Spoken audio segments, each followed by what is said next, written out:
ahead, Jacqui. Thank you, Corinne. Just following up on Sungmin's question, could you sort of give us an idea of how much the president's schedule has changed since the ticket changed? Because if you look at what we look at, the big event on Tuesday was a phone call. The big event today is a lunch. Tomorrow, we don't know what he's doing. Friday, he heads to Delaware. Yeah. It lends itself to the appearance that he's done governing.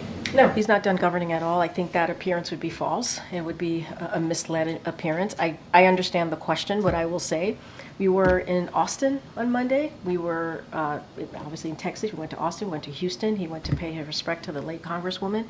He went to Austin to make a very important announcement as we went back and forth on this yesterday on SCOTUS reform, which is something that majority of Americans want to see. We got back. We landed on Marine One on the South Lawn at 1 o'clock in the morning, took some questions. That was something that he wanted to do. Took a couple of questions from press. We were out for about 12 hours.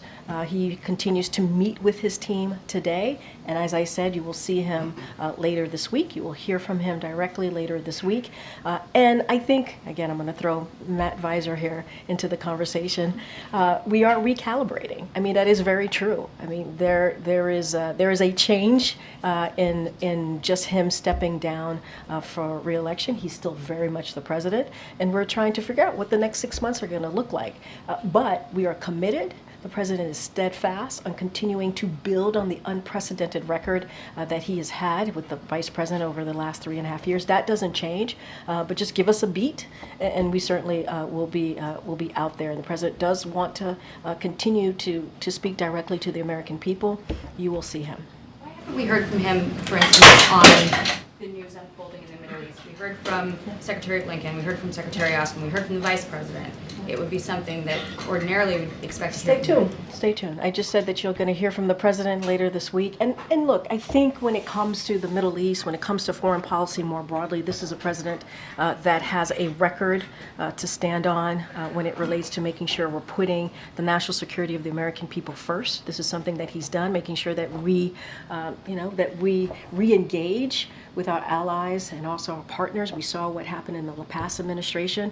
The president had to fix those relationships, and he did that in the last 3.5 years. When you think about reinvigorating NATO, you think about how the people of Ukraine has what it needs now to defend itself against Russia's aggression so they can fight for their democracy and freedom. This is a president that has a long list of foreign policy accomplishments that he's incredibly proud of. And when it comes to the Middle East, the president has been incredibly engaged.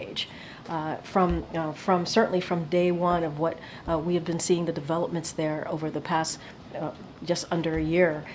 But he's going to continue to do that. You're going to continue to hear from him. That will not change.